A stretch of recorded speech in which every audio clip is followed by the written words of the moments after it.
una presentación. Aquí está.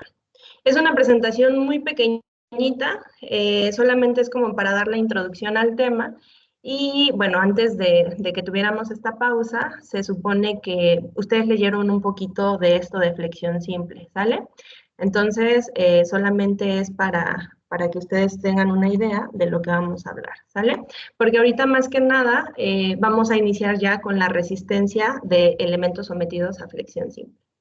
Pero bueno, lo que ustedes leyeron hace muchísimo tiempo, lo que ustedes leyeron fue la parte de modos de falla y comportamiento de elementos sujetos a flexión simple, ¿no?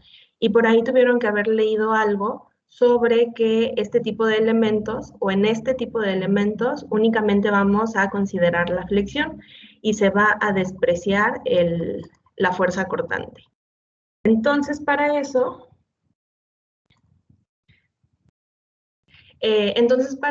nosotros vamos a considerar únicamente esta parte como una zona de estudio. ¿Y de dónde sale esto? Bueno, esta es la idealización de un elemento sometido a flexión simple. Un elemento de concreto reforzado, ¿no? Aquí tenemos una viga de cierta sección transversal y esta línea que vemos acá es el acero de refuerzo. Está apoyada simplemente, por lo cual los diagramas de cortante y momento que se generan son estos de acá abajo, ¿sale? El diagrama de cortante viene a ser este. Si nosotros consideramos la reacción que va hacia arriba, continuamos constantes, tenemos la carga P, bajamos, constantes porque no hay carga, volvemos a bajar P, permanecemos constantes y subimos con el valor de la reacción, ¿vale? Ese es el diagrama de fuerza cortante. Y el diagrama de momento, recuerden que es una sumatoria, pues, de esto de acá, ¿sale? Y esta es la forma que nos queda, este trapecio. Por lo tanto, nuestra zona de estudio que nosotros vamos a estar considerando, pues es entre esta parte y esta parte, que es en donde nosotros vamos a ver que vamos a tener el máximo esfuerzo, el máximo momento flexionante, pero la fuerza cortante es nula, ¿sale? De aquí es de donde pues tomamos esta idealización de considerar únicamente flexión simple. ¿Qué les iba a comentar? Bueno, aquí se supone que también tendríamos que hablar un poco sobre los modos de falla y el comportamiento de este tipo de elementos, pero en Eminus ya les cargué un videíto en donde se explica toda esta parte, ¿sale? Espero que con eso pues quede un poquito más claro. Y entonces, bueno, eso también les iba a comentar, que a lo mejor alguna manera de tratar de recuperar estas clases perdidas es que pues yo les voy a estar enviando este tipo de información o videitos para que ustedes los vayan viendo, tengan conocimiento y aunque no lo estemos tocando aquí en clase, pero ustedes sí tengan la información sobre estos temas, ¿vale? Pero bueno, entonces, estos son los elementos que vamos a estar analizando, elementos sujetos a flexión simple. Y lo que vamos a ver ahorita es la resistencia de este tipo de elementos. Y para eso debemos de saber cuáles son las hipótesis generales en las cuales se basa. La primera hipótesis nos dice que la distribución de deformaciones unitarias en la sección transversal de un elemento es plana. Esta hipótesis ya la habíamos tratado en mecánica de materiales, en donde nos dicen que el diagrama de deformaciones y de esfuerzos es plano, ¿no? Entonces, esta hipótesis la continuamos aquí, en concreto reforzado, para ver cuál es la resistencia de la sección transversal. Y aquí tenemos una imagen en la parte superior. Podemos ver una viga que está sometida a flexión simple, como vemos acá. Bueno, está sometida a flexión, ¿no? A momento flexionante. La viga de acá arriba es la que se encuentra sin deformación y aquí ya podemos ver la deformada de acuerdo al momento flexionante que se está generando, ¿vale? Recuerden que al aplicar este momento, las fibras superiores se están comprimiendo y las fibras inferiores son las que se están tensando, ¿sale? Y ahora se va a hacer un corte de esta viga. Aquí tenemos el corte AA. Híjole, ¿qué pasó?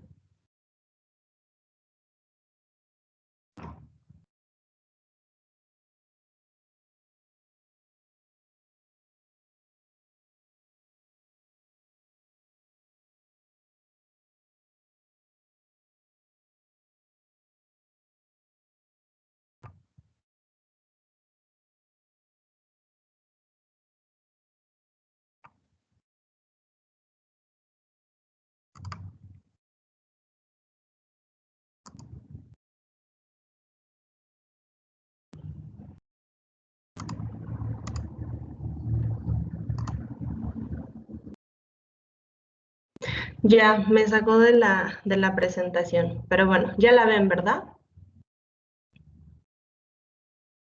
Sí, Sí, Sí, ya. Ok, bueno, continuamos. Entonces, aquí vamos a realizar un corte de esta viga. Aquí tenemos el corte AB y el corte CD.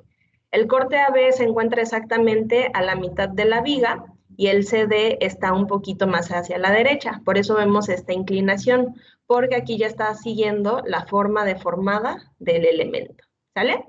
Bueno, entonces aquí tenemos un poco maximizado el corte. AB sigue siendo plano porque es exactamente a la mitad. Y en CD ya podemos ver la deformación de la viga que se está generando respecto a la línea original.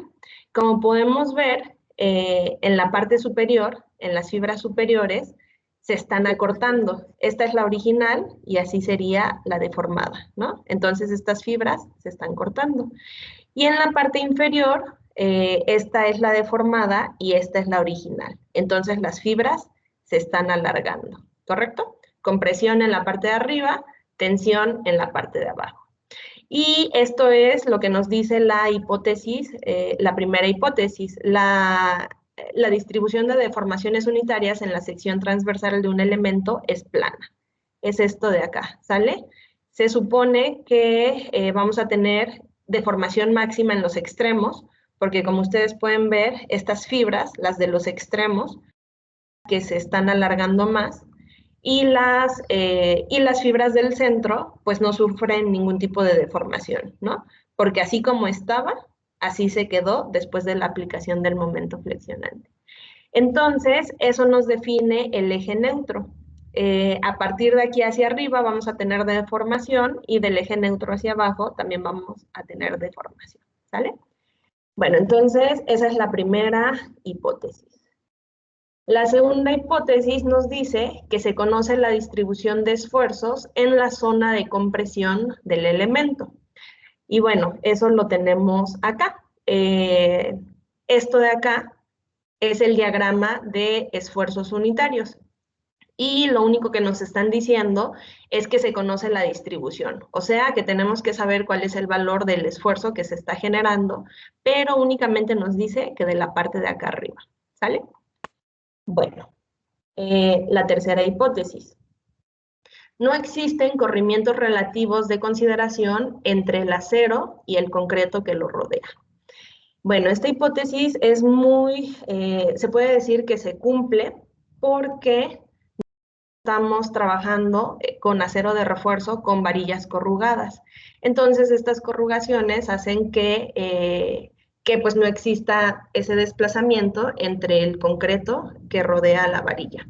Pero, bueno, esto se aplica únicamente a estas varillas. Por eso en los reglamentos muchas veces nos dicen que el diámetro mínimo de varilla, el diámetro mínimo de varilla para trabajar es la del número 3, ¿sale? Que es la de 3/8, que es la de casi 1 centímetro, ¿sale? Porque a partir de ese número, las varillas ya tienen estas corrugaciones. Las del número 2 es el alambrón y ese sabemos que es liso, ¿no? Bueno, ¿y esta hipótesis a qué se refiere? Pues nos dice que la deformación que toma el acero y el concreto alrededor pues va a ser prácticamente la misma, ¿sale? Esta hipótesis va en referencia a eso, que podemos considerar nosotros que el concreto que rodea al acero va a tomar la misma deformación que el acero. La cuarta hipótesis dice que el concreto no resiste esfuerzos de tensión longitudinales. A lo mejor sí resiste un poquito, pero es muy poco comparado con lo que resiste a compresión. Entonces aquí prácticamente pues vamos a despreciar la tensión longitudinal del concreto. Y la última hipótesis nos dice que el elemento alcanza su resistencia a una deformación unitaria máxima útil del concreto, epsilon Cu. ¿Qué quiere decir que alcanza su resistencia? O sea que es la capacidad máxima resistente que tiene la sección transversal. Que si yo estoy calculando, por ejemplo, una trave de concreto de 30 por 50 con cierta cantidad de acero, yo voy a decir que el momento máximo que resiste a lo mejor es de 10 toneladas metro, ¿no? Y entonces se supone que el concreto pues va a alcanzar esta resistencia cuando llegue a una deformación máxima útil del concreto, ¿sale? Esto lo vamos a ver un poquito más a profundidad ahorita que empecemos con el diseño. Pero bueno, en general, estas son las hipótesis en las que se basa la teoría para la resistencia de elementos sujetos a flexión simple. Y para conocer la resistencia, pues vamos a ver este esquemita de acá, que dice distribución de deformaciones y esfuerzos en una zona de compresión. Lo que les presenté acá, este diagrama, es de una estructura cualquiera, de un material cualquiera, ¿no? Ya sea madera, concreto simple o acero, ¿sale? Estas son las deformaciones y los esfuerzos que se están generando. Pero lo que les voy a presentar a continuación ya es como tal de una viga de concreto reforzado, ¿sale? Aquí tenemos el corte de una viga, se supone que esto pues obviamente continúa hacia la derecha y continúa hacia la izquierda. Esto es concreto y aquí tenemos el acero de refuerzo, ¿de acuerdo? Entonces, si nosotros hacemos un corte transversal de esta viga, lo que vamos a ver es esta imagen de acá, en donde vemos la base de la sección transversal y vamos a tener una altura, ¿sale? La altura es la distancia total entre las fibras extremas, pero nosotros vamos a estar trabajando con un parámetro que se llama peralte efectivo y lo conocemos como D. Y este parámetro, ¿cómo lo obtenemos? Pues va a ser la altura de la sección transversal menos el recubrimiento. Bueno, que en realidad es la distancia del centro de gravedad del acero de refuerzo a la fibra extrema, ¿sale? Pero muchas veces por facilidad o por simplicidad únicamente descontamos el recubrimiento. Pero bueno, entonces esta es la sección transversal. Ahora, lo que tenemos aquí es el diagrama de esfuerzos de deformaciones unitarias. Como ya estamos trabajando con concreto reforzado, entonces vamos a considerar que la parte superior es compresión y la parte inferior es tensión, ¿de acuerdo? Considerando que el momento se está aplicando como en el primer esquema que les di. Era un momento, ese momento nos generaba una deformación positiva, compresión arriba y tensión abajo. Entonces ya dijimos que el concreto no va a aceptar la tensión, por lo tanto la tensión va a ser resistida por el acero. Y la parte de acá arriba que es compresión es la que va a ser resistida por el concreto. ¿De acuerdo? Bueno, antes de seguir, también les tengo que comentar que esta sección que nosotros estamos analizando se dice que es simplemente armada. ¿Y eso qué significa? Que para el cálculo nosotros únicamente vamos a considerar el acero de refuerzo del lecho inferior, ¿sale? Bueno, del lecho que estemos analizando, pero solamente vamos a considerar un lecho, ¿sale? Yo sé que las traves, obviamente para armarlas, también necesitan necesitan acero en la parte superior, pero ese acero nosotros lo despreciamos. Si de repente llegamos a considerarlo, o sea, a poner acero arriba y abajo, Eso se llama una trave doblemente armada, pero bueno, en este caso vamos a considerar únicamente el acero de un lecho y es una trave simplemente reforzada, ¿vale? Bueno, entonces continuamos. Tenemos aquí el diagrama de deformaciones unitarias. Aquí tenemos la deformación máxima útil del concreto y aquí tenemos la deformación máxima útil del acero. Y como pueden ver, aquí tenemos marcado el eje neutro, ¿sale? Recuerden que en el eje neutro la deformación es nula y la deformación, pues, la deformación máxima la vamos a tener en las fibras extremas, ¿sale? Ahora, como pueden ver, esta línea está aquí paralela a la fibra extrema del concreto, por así decirlo, y esta línea, que es la línea de tensión, pues está paralela al acero de refuerzo, ¿sale? ¿Por qué? Porque nuestra zona de estudio pues va a ser todo esto que tenemos acá, ¿sale? Esto de acá no lo vamos a considerar. Bueno, ahora, lo que tenemos aquí es el diagrama de esfuerzos unitarios de una viga de concreto reforzado. Si se dan cuenta, pues ya no es igual al diagrama de deformaciones unitarias, ¿no? Aquí ya tenemos una forma diferente. Entonces nos dice que el esfuerzo máximo se va a presentar más o menos como por esta zona, ¿sale? Y de ahí va disminuyendo hacia el eje neutro y hacia la fibra extrema. Entonces, este diagrama de esfuerzos unitarios pues va a depender de ciertos parámetros. Aquí nos manejan beta 1, beta 2 y beta 3. ¿Y esos parámetros a qué se refieren? Pues bueno, beta 1 indica, beta 1, este de acá, indica la relación entre el esfuerzo promedio y el esfuerzo máximo de la zona en compresión. Entonces, este beta 1 lo que va a hacer es que va a tomar un promedio de esto de acá, ¿no? El esfuerzo máximo es este de acá, aquí va disminuyendo y aquí también disminuye. Entonces, lo que hace beta 1 es que nos va a dar, pues, un esfuerzo promedio. No considerar el máximo, pero tampoco considerar el mínimo. Beta 2 indica la posición de la resultante de compresión. De todo este esfuerzo de acá, nosotros tenemos que sacar esta resultante y beta 2 nos va a dar esa altura a la cual nosotros vamos a considerar. Y finalmente, beta 3 relaciona el máximo esfuerzo en flexión con la resistencia de los cilindros. Estos son los parámetros que nosotros deberíamos de considerar para compresión.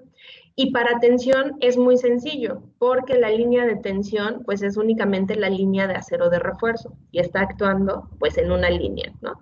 Entonces, ¿cómo sacamos la capacidad de tensión de la sección transversal? Pues multiplicando el acero de refuerzo, el área del acero de refuerzo, por el esfuerzo de fluencia del acero, ¿vale? Y para sacar la resultante de compresión, pues nosotros tenemos que sacar esta área, por así decirlo, y multiplicarlo por la resistencia nominal del concreto, ¿vale? Bueno, entonces, en esta distribución de deformaciones y esfuerzos, es como nosotros vamos a sacar la resistencia de la sección transversal. Pero yo sé que estar considerando pues estos factores beta 1, beta 2, beta 3, las deformaciones, ¿de dónde los sacamos? O sea, ¿quién nos dice qué valores podemos utilizar sin tener que estar haciendo pues pruebas de laboratorio siempre?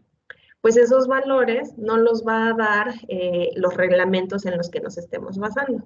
Recuerden que los reglamentos, bueno, para concreto está el ACI, pero nosotros vamos a estarnos basando pues en el reglamento de México.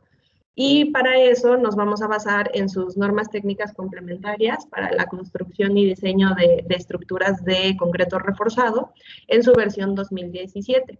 Entonces, es exactamente el mismo dibujo de acá atrás, solamente que aquí ya les estoy poniendo los factores que en realidad se van a utilizar. Por ejemplo, la deformación máxima útil del concreto es 0.003 y aquí me faltó la deformación máxima útil del acero, pero es 0.0021, ¿sale? Esas son las deformaciones máximas que se van a utilizar. Luego, el eje neutro se encuentra a una profundidad beta UDD, o sea, del peralte efectivo, y Y bueno, no lo tengo aquí ahorita a la mano, se me olvidó anotarlo, pero luego les digo qué valor tiene ese factor beta 1, ¿vale? Bueno, aparte, ¿qué hace el reglamento? Pues el reglamento nos dice, va a ser un poquito complicado estar calculando esta área siempre del esfuerzo de compresión del concreto. Entonces, lo que vamos a hacer es que vamos a tomar una figura regular. Y esta figura regular, pues va a ser un rectángulo, ¿sale? Muchísimo más fácil calcular esto que calcular lo de la imagen anterior. Y entonces nos dice que la resultante de compresión pues se va a encontrar a una distancia beta 2 de C. C es la profundidad, perdón, A es la profundidad del bloque de compresión. Esto de acá es el bloque de compresión, ¿vale? ¿Qué es lo que estamos haciendo? Miren, fíjense en esta imagen. A ver, voy a cambiar el puntero. Ahí.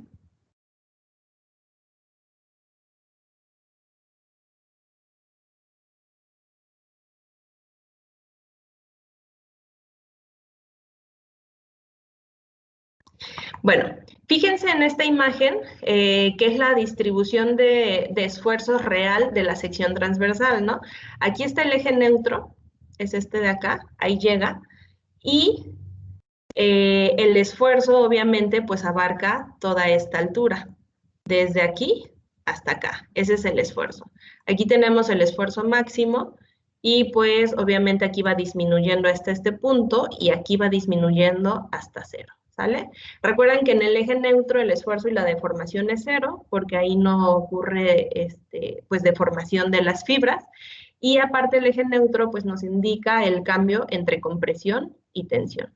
Entonces aquí vamos a tener este diagrama de esfuerzos que nos está abarcando desde la fibra extrema, o sea, desde acá arriba, hasta el eje neutro, ¿sale? Bueno, esa es la distribución real, pero el reglamento o las normas nos dicen que calcular eso está un poquito complicado. Entonces lo que hacen pues es darnos esta forma aquí, ¿sale? Es más fácil calcular este rectángulo que la imagen de ahí atrás, pero aquí el esfuerzo ya no llega hasta el eje neutro, sino que pues se sube un poquito, ¿sale? Entonces esto de acá, que está en rojo, se llama bloque de compresión, y la profundidad del bloque de compresión la vamos a conocer con la letra A. Y esa letra A, perdón, ese bloque de compresión va a ser un porcentaje del eje neutro. Y beta 1 aquí nos está indicando, a ver, voy a cambiar el puntero de nuevo. Beta 1 aquí nos está indicando que es un factor que va de 0.65 a 0.85, ¿sale? Beta 1 es mayor o igual que 0.65, menor o igual que 0.85. Y aquí nos dice cómo calcularlo, pero por lo general, para el concreto que nosotros vamos a estar utilizando, que es 250 y 200, es una resistencia normal, el factor que se utiliza es de 0.85. Y este factor va disminuyendo conforme a la resistencia del concreto. Se le van quitando 0.05 a este valor, pero el valor mínimo que se puede tomar de beta 1 es de 0.65, ¿vale? Pero bueno, entonces nosotros vamos a estar utilizando 0.85 por el tipo de concreto que vamos a emplear, que es F'C 250 o 200 para losa. Bueno, entonces, estas de acá son las hipótesis de las normas técnicas para calcular la resistencia de las secciones transversales, la resistencia a flexión. Y ahorita vamos a ver cómo aplicar estas fórmulas, ¿vale? ¿Tienen alguna duda de esto, chicos?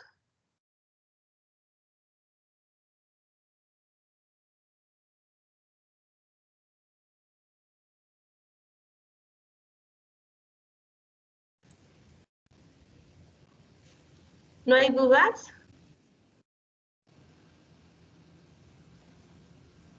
No, por ahora todo bien.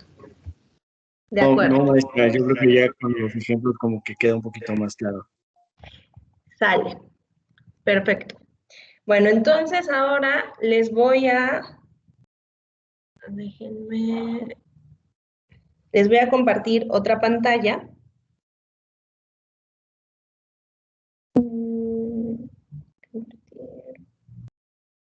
Compartir pantalla. Comenzar ahora. Ok.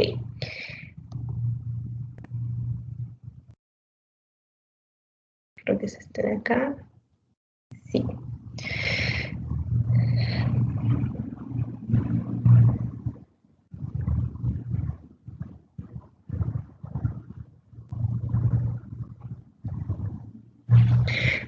Sale.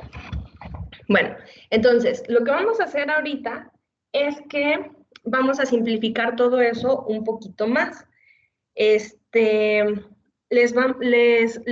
que vamos a hacer es que vamos a analizar esa sección transversal que hemos estado viendo durante toda la presentación, pero de eso vamos a sacar las fórmulas que se necesitan para calcular la resistencia de la sección transversal. Entonces, lo que vamos a hacer es que lo que vamos a estar calculando ahorita siempre va a ser una sección transversal, ¿vale? Entonces, vamos a tener una base y vamos a tener un peralte efectivo. Recuerden que el peralte efectivo es de la fibra extrema hasta el acero de refuerzo. Bueno, ahí más o menos.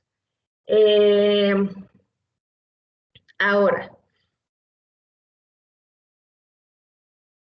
se supone que de estas secciones que analicemos siempre, ¿saben qué?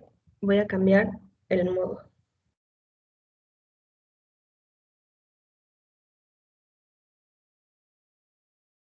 Ya, así se ve un poquito más grande, ¿verdad?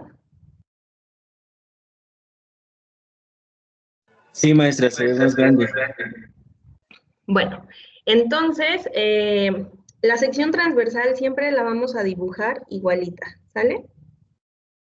Ahorita es una sección genérica, pero más adelante pues vamos a ver con dimensiones y con cantidad de acero. Entonces, el diagrama de esfuerzos unitarios, igual, siempre va a ser este. Aquí vamos a tener la deformación máxima útil del concreto y aquí vamos a tener la del acero. Y lo que les voy a trazar a continuación es el eje neutro, para que se vea diferente. El que está en rojo es el eje neutro. Bueno, ahora sí. Vamos a considerar que nuestro bloque de compresión es un poco más chiquito que el eje neutro, es este de acá. Y lo que nosotros debemos hacer para conocer la resistencia de la sección transversal es conocer lo que aporta el concreto y lo que aporta el acero, ¿sale? Entonces recuerden, concreto va a tomar la compresión y acero va a tomar la tensión. Entonces arriba va a ser concreto y abajo va a ser acero. ¿Cómo sabemos qué es lo que aporta cada uno? Pues obteniendo las resultantes, ¿no? Aquí vamos a tener una resultante de compresión y aquí abajo, en la línea de tensión, vamos a tener una resultante de tensión, ¿vale? Ahora, ¿en dónde vamos a calcular nosotros el momento resistente? Ahorita estamos trabajando únicamente con momento flexionante, pero recuerden que esta sección transversal tiene unos ejes, ¿no? Estos ejes de acá. Y el momento va a estar actuando en esta dirección. Ese es el momento. Es el momento alrededor del eje X. ¿Sale? Bueno, entonces, lo que nosotros vamos a relacionar es el momento actuante con el momento resistente. ¿Y qué es el momento actuante? Acuérdense, en las primeras clases comentamos un poquito sobre las teorías de diseño en que se basa el concreto reforzado. Y nosotros vamos a diseñar con la teoría de última resistencia. Y esa teoría de última resistencia lo que nos pide es considerar fuerzas de diseño y fuerzas resistentes, ¿vale? Entonces, fuerza de diseño y fuerza resistente.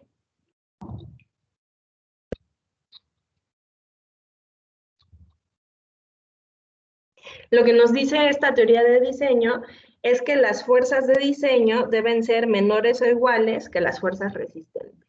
Las fuerzas de diseño se refiere a las fuerzas últimas, o sea, a las fuerzas actuantes, que vienen a ser las cargas gravitacionales, las cargas accidentales, las cargas instantáneas. Y estas fuerzas de diseño, ¿cómo las obtenemos? Pues multiplicando un factor de carga por estas cargas que les menciono, ¿sale? Ahí como que no resbala bien mi lapicito. Bueno, y las fuerzas resistentes, ¿cómo las obtenemos? Pues multiplicando un factor de reducción de resistencia por la resistencia del elemento.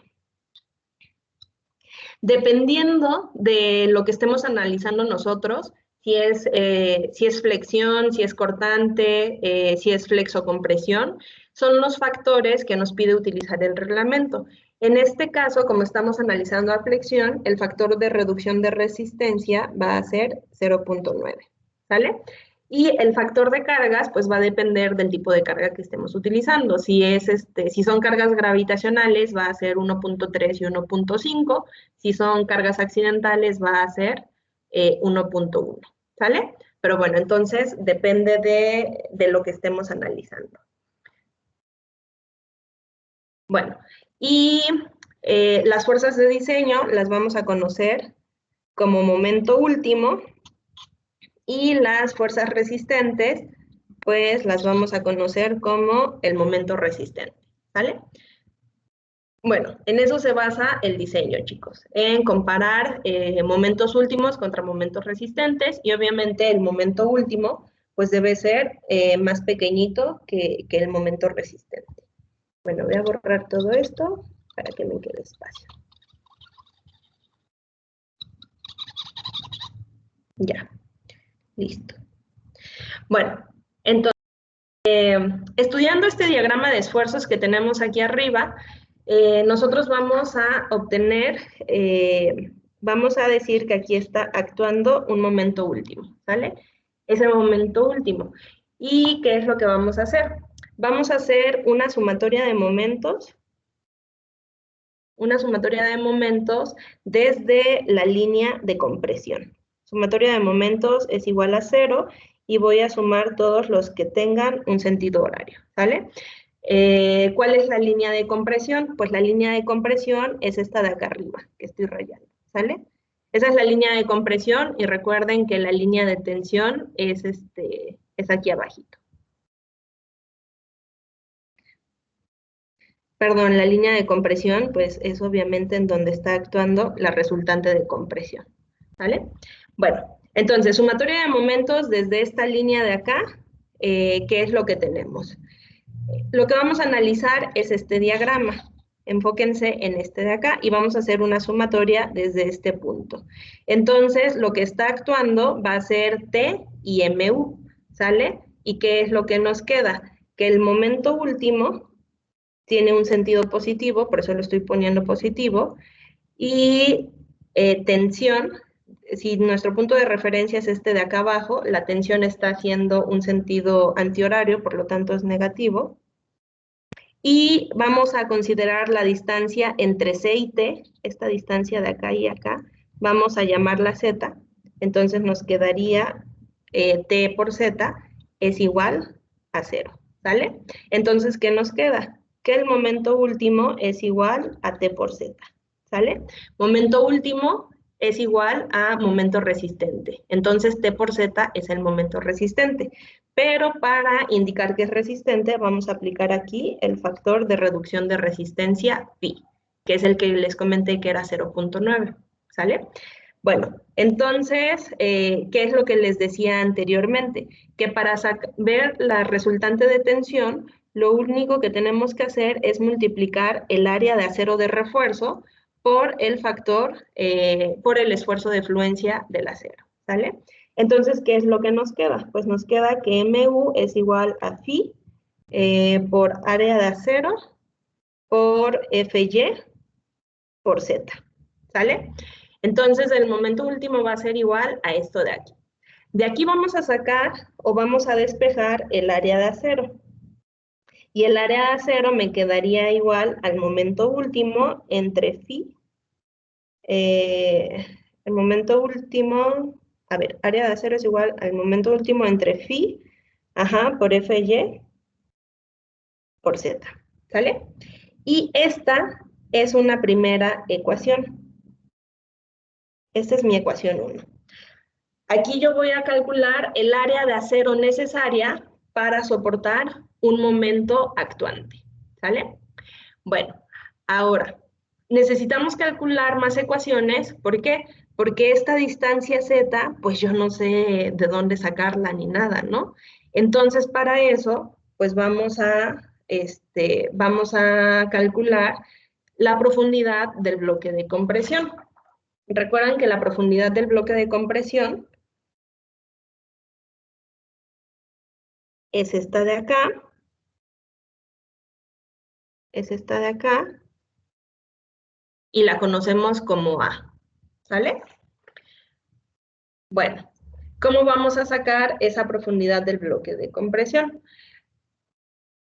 Bueno, vamos a hacer ahora una sumatoria de fuerzas en Y, igual a 0. Y voy a sumar todo lo que vaya a la derecha. ¿Qué es lo que está actuando aquí en este diagrama de esfuerzos? Pues lo único que tenemos es compresión y tensión, ¿verdad?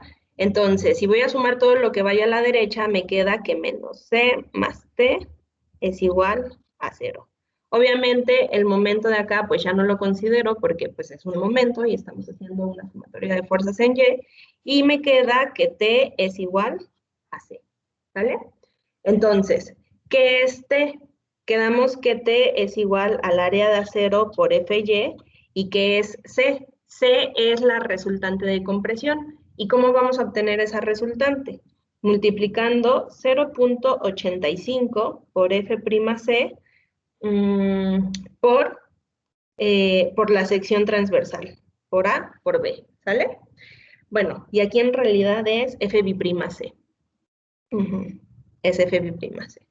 Ok, y de aquí vamos a despejar el valor de A, que es la profundidad del bloque de compresión, y nos quedaría área de acero por FY entre 0.85 de F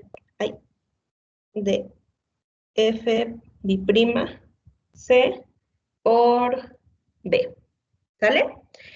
Bueno, esta es mi segunda ecuación. Le vamos a poner aquí 2. Esta es mi segunda ecuación. Y esa segunda ecuación me va a servir para sacar la tercera ecuación, que únicamente va a ser un despeje. Y este despeje, ¿qué me va a decir? Pues que z, que es la distancia que yo estoy buscando, acuérdense que z es la distancia entre la resultante de compresión y la resultante de tensión. Entonces, z, ¿cómo la vamos a obtener? Pues al peralte efectivo le vamos a restar la mitad de la profundidad del bloque de compresión. Y esa sería mi ecuación 3. Estas tres ecuaciones que desarrollamos aquí, nos dan origen a un método para obtener la resistencia de la sección. Y pues en realidad a este método,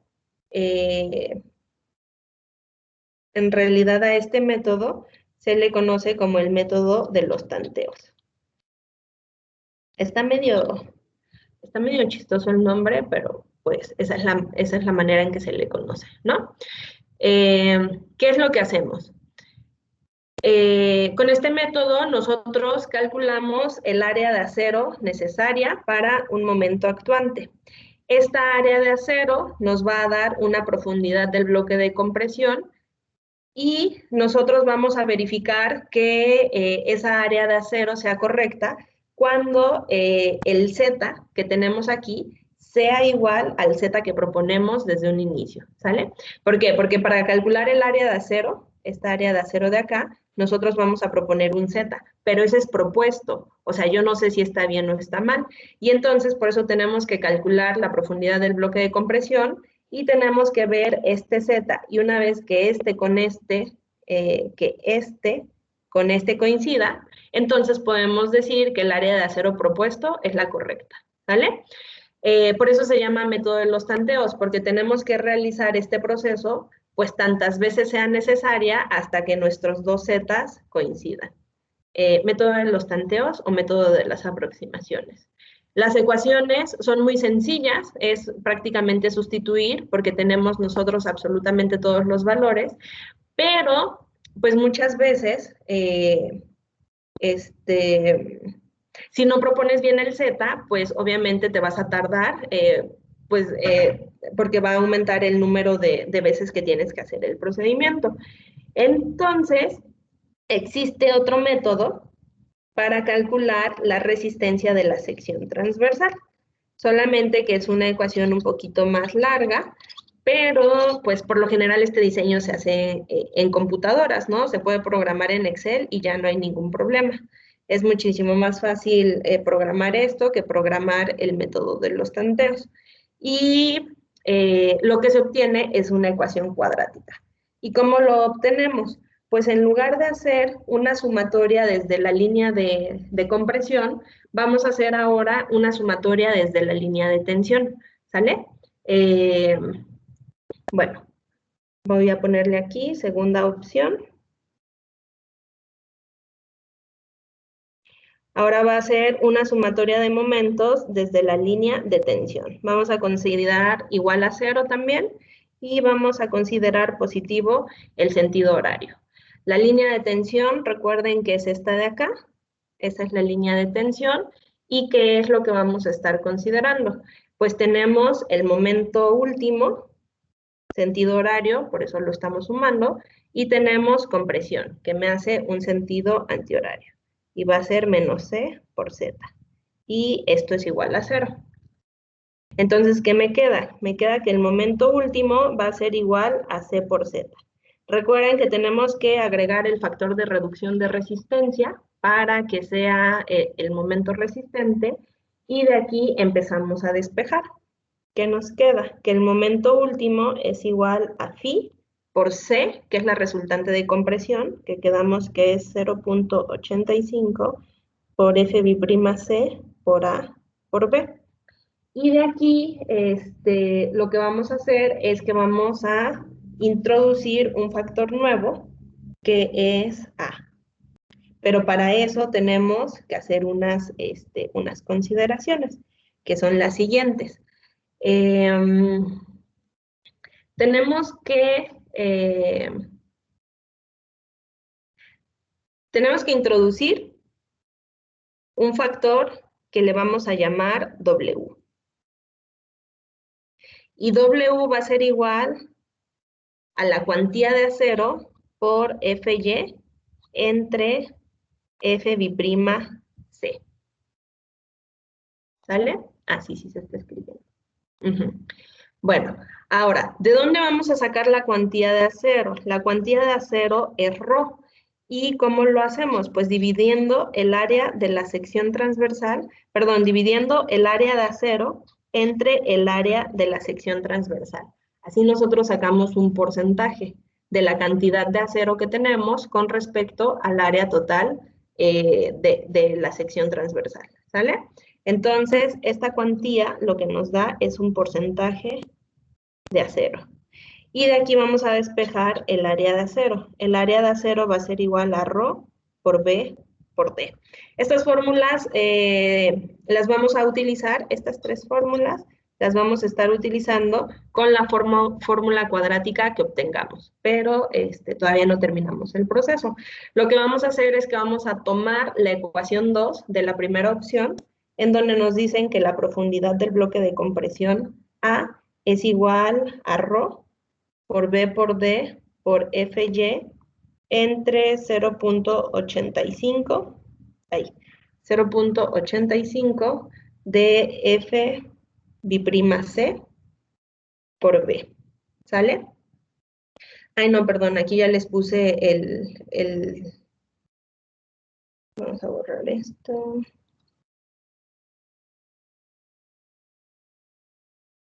Ahí ya se los había puesto sustituido. Entonces, la ecuación 2 de la opción anterior era, aquí la tengo, aquí está.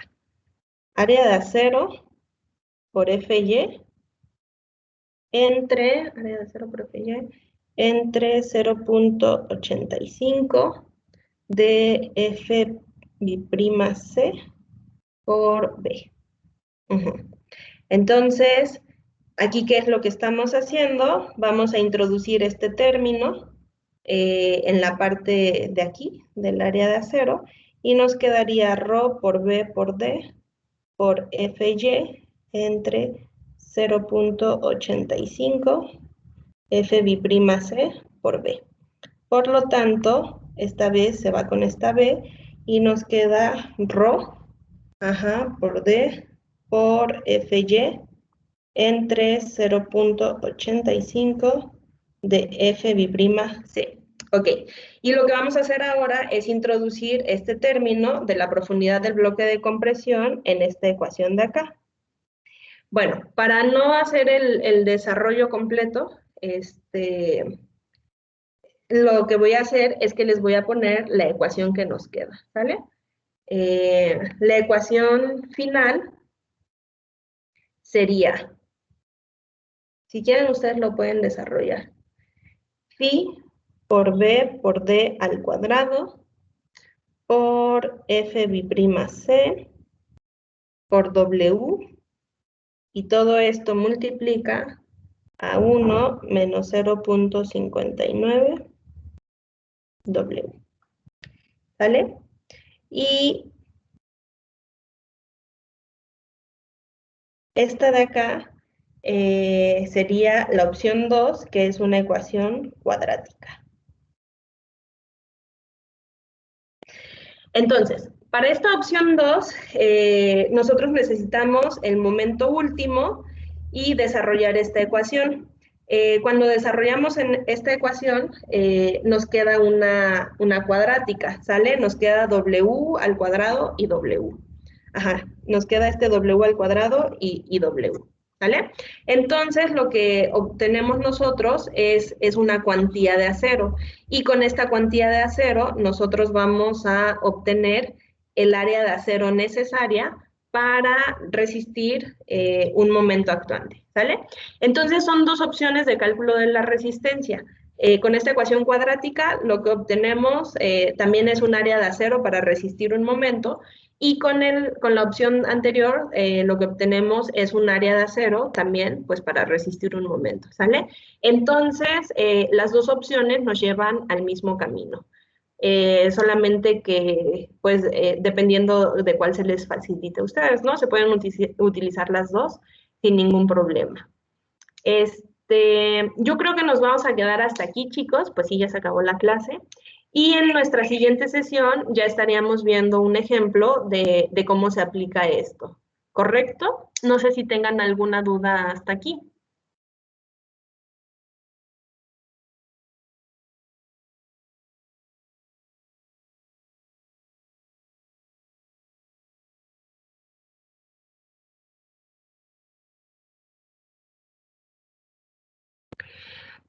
Recuerden que ahorita lo que estamos viendo es cómo trabaja la sección de concreto reforzado. ¿Y qué es lo que nosotros consideramos? O sea, ¿por qué tenemos que poner acero? ¿Cómo definimos el tamaño de la sección transversal? Y todo eso, pues lo estamos haciendo con estas ecuaciones que desarrollamos aquí, ¿sale? Entonces, más adelante nosotros vamos a desarrollar dos tipos de ejercicios. Uno, yo les doy la sección transversal y la cantidad de acero, y ustedes van a calcular el momento resistente. Y el segundo tipo de ejercicios es que les voy a dar un momento actuante, y con eso ustedes van a definir pues la sección transversal, ¿sale? Bueno, chicos, pues si no hay dudas, eso sería todo. Recuerden que voy a subir el video.